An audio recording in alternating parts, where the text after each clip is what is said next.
for those confused by the title, I'm not saying this game is the best Star Wars game ever, just stating it's the most underrated Star Wars game ever, essentially. I think the best Star Wars game ever is Star Wars Battlefront 2. I know, you could fight me on that, but everyone's entitled to their own opinion.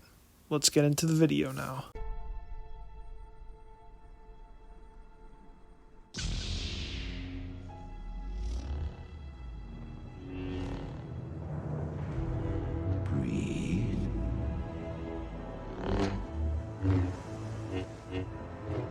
Now, reach out. This is the weapon of a Jedi Knight.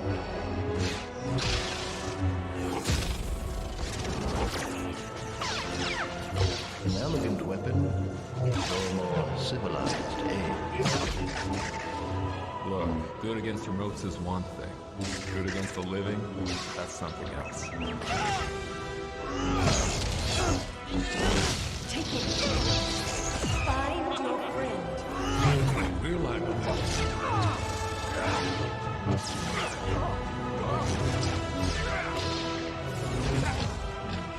I will let nothing stand in our way. You or do not. There is no crime. Now, fulfill your destiny. I need someone to show me my place in all this.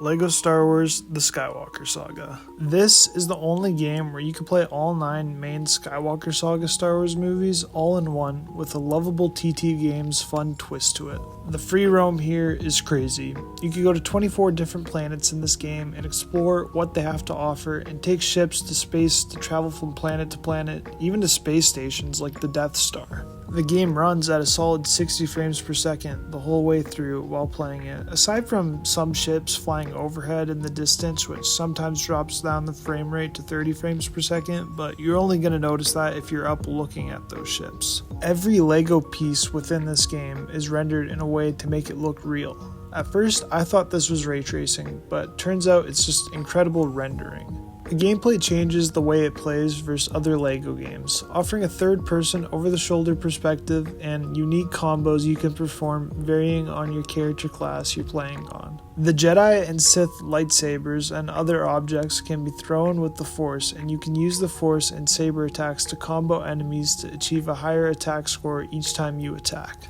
Blaster characters can take cover behind walls and peek out to shoot when ready. The game finds a way to take this iconic gaming third-person shooting and cover aspect and spicing in the LEGO vibe, as when your cover gets broken, you can rebuild it. To 100% this game, it takes on average about 89 hours to do, because there's a lot to be done. You need to get 1,200 holo bricks, 225 minikits, 135 level challenges, 123 vehicles, 45 true Jedi levels, 19 data cards, and last but certainly not least, there are over 380 playable characters within this game to collect that are split into 10 different character classes. The Jedi and Sith classes are relatively the same. Both have access to the cool lightsaber combos and abilities along with the Force. However, the big difference is the Sith characters who have access to the dark side of the Force, allowing them to do more abilities such as one-hit combos, Force lightning, and being able to lift more heavy objects. Hero and villain classes, which allow the player to have access to certain computer panels to complete objectives. These characters are often equipped with blasters, but not able to do quite as much as other blaster-type classes.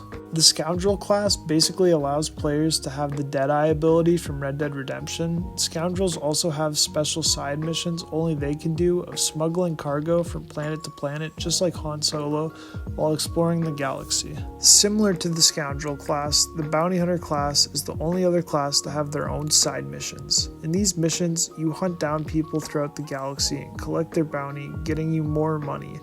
Bounty hunters have blasters, also shoot faster, and do more damage than other blasters within the game. Easily the most underrated class is the Scavenger class. They do all the little things like gliding and building other useful tools on the spot when needed. My personal favorite character in this class is the Rey in this class, because she also has lightsaber abilities, and that's pretty clutch. So yeah, the astromech and protocol droid classes are very similar to each other, just like the hero and villain classes. They do different computer panels from each other that only they could do. Some have different abilities, like for example the protocol droids could split in half and get into small areas.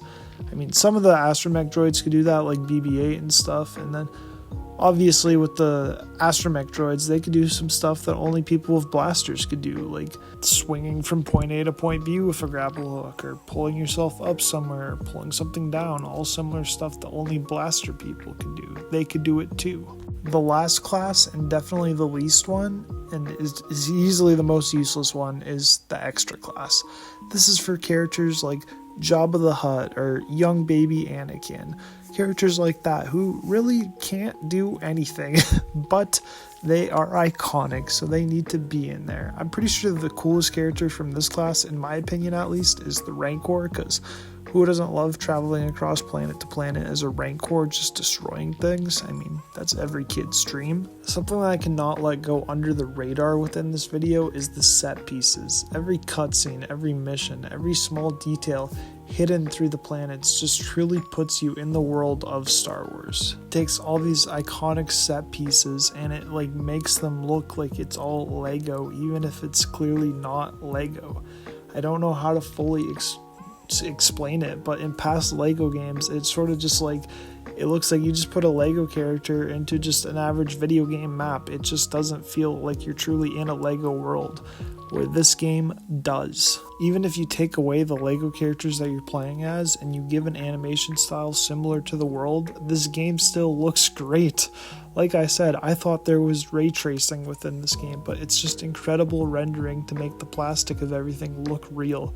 And if you put in like a really, really nice looking animated character in here, no one would know. Like, it would look that good. Now, if you would take a look back at everything I just told you, or listen to everything I just told you, and take away anything that I said about it being a Lego game, you would think this is an incredible Star Wars game with all the sights, everything there is to do, and just everything within it. And I truly believe this game would be played more if it wasn't Lego. And that's that. Not even one of them, a couple of my friends were literally talking about this game and they thought it all looked pretty cool, but then they had no interest in it just because it was Lego. This is one of the games that I do have Platinum Trophy for on PlayStation, and I gotta say, it might just be one of my favorite games that I have gotten the Platinum Trophy for. It was such a good game that I've actually started a while back before Hogwarts Legacy came out. I was trying to work on 100%ing it again. I liked it that much. It is an incredibly fun playthrough, and just getting all the collectibles is so fun and satisfying. I remember when this game came out, I was working full-time, and I'd get off work, and then I'd just play this game, and then even before work, I'd wake up early just to play this game, and it was just such a relaxed, chill game. And for any families out there just wanting to play a good game with their fam, or even wanting to play a good game when your friends are over, this is the game. It is an incredible game, and I hate how underlooked it gets, and no one gives it any credit for what they should, because as I've been saying, if this game wasn't Lego, I do think people would consider this one of the greatest Star Wars games of all time. Now, before I get all the comments, think back to what I said at the start of the video. This is not my favorite Star Wars game of all time. I just think it is the most underrated Star Wars game of all time.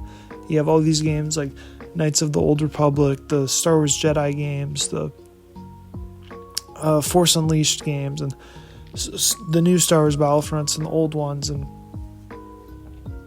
when people do talk about Lego Star Wars, they talk about the older ones. But then you have this one, which is just everything great about some of those other games, and it's everything, the charm of the Lego games just mixed together. And I really wish this game got the credit it deserves. It's a phenomenal game, and for anyone out there who hasn't played it, I recommend giving it a try. If you're a Star Wars fan, deep down, you will love this game, as I did. It's everything you could truly want as a fan of the Star Wars movies and just wanting to chillax and play a game. It's not even too sweaty, and there's combos and stuff, so there is a degree of difficulty, and it has the perspective of games like Star Wars Jedi and stuff, so it's incredible. I'll stop talking about it and hyping it up, but I just needed to make a video talking about it, and I really hoped you guys enjoyed. You guys are the best. I'll see you guys in the next one.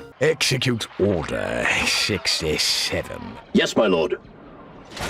No, not 67. Order 66. Execute Order 66. Yay! Whoa!